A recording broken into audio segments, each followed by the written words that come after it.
O Captain, My Captain is an extended metaphor poem written by Walt Whitman in 1865 about the death of US President Abraham Lincoln.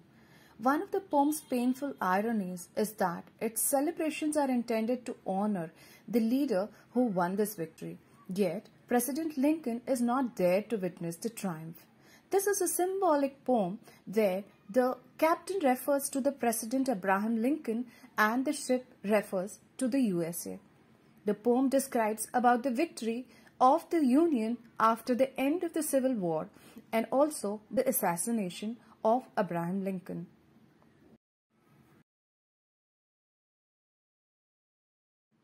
Now, what is a civil war?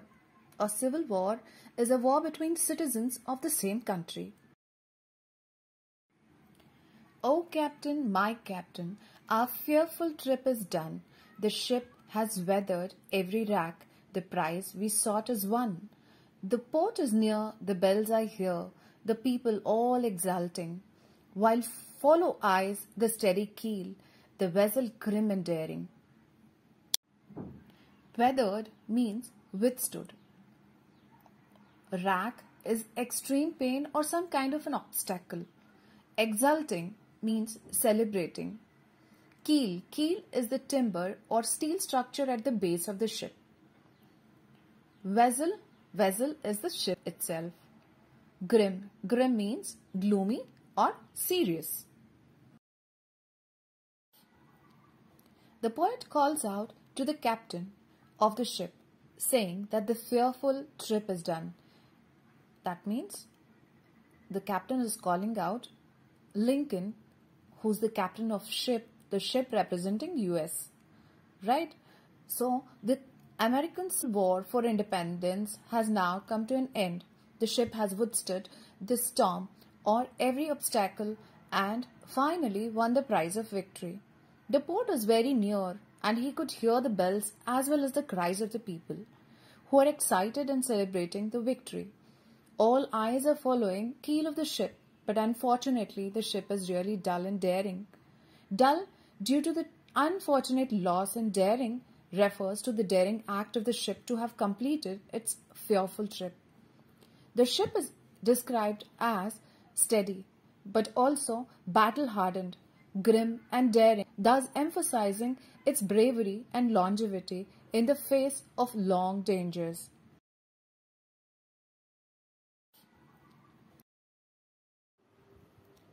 But, O heart, heart, heart, O the bleating drops of red, where on the deck my captain lies, fallen cold and dead.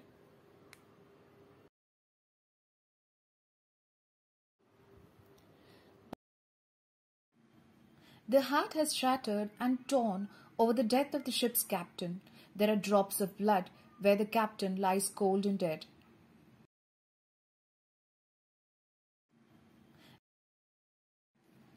O Captain, my Captain, rise up and hear the bells. Rise up, for you the flag is flung. For you the bugle trills. For you bouquets and ribboned wreaths. For you the shores are crowding. For you they call the swaying mass, their eager faces turning. Now in the second stanza, the poet is pleading, asking the captain to rise up to see the bells ringing, the flag being flown and the bugles trilling for welcoming the captain. The enthusiastic crowd at the shore is waiting with their bouquets and ribboned wreaths, swaying their hands and their eager faces turned towards the ship to welcome the captain. The phrase "for you" has been consecutively used in all the lines of this stanza to emphasize that all the celebration was just in the honor of the captain.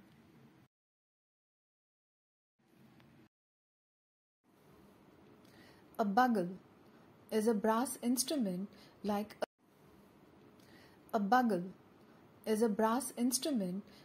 a small trumpet, typically without valves or keys and used for military signals.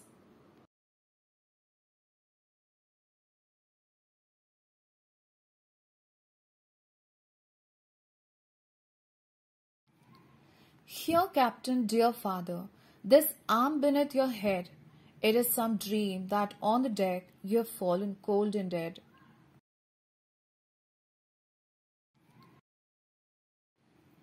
The poet addresses the captain as father, which shows the importance and respect the captain holds in the poet's life. He holds the captain's head in his arms. To him it seems like a dream and really hard to believe that the captain is not alive anymore.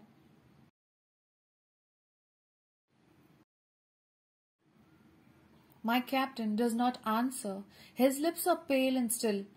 My father does not feel any arm. He has no pulse nor will.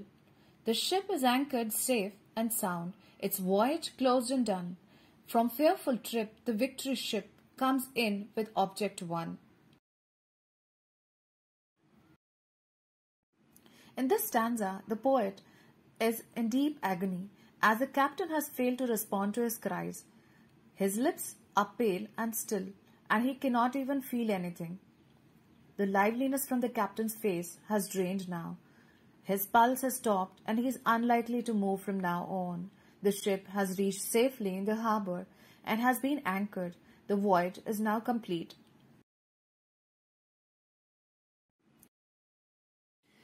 Exult, O shores, and ring, O bells! But I, with mournful tread, walk the deck. My captain lies, fallen cold and dead. The concluding lines of the poem expresses the fact that the sailor has some bad news to share with the awaiting crowd.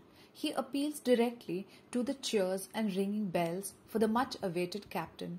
Again, the poet uses synecdoche to represent the entire American audience at large as the poem relates to the death of Abraham Lincoln. The sailor feels uncomfortable as he needs to relay the bad news to the people as the victory celebrations come to a standstill eventually.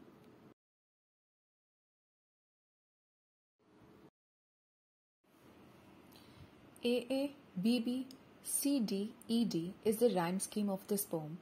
Each stanza closes with the words fallen cold and dead, and the first 4 lines of each stanza are longer than the last 4 lines.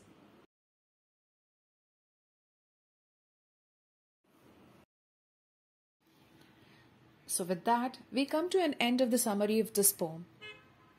Please like and subscribe if you like this video, and we shall come up with more of such stuff.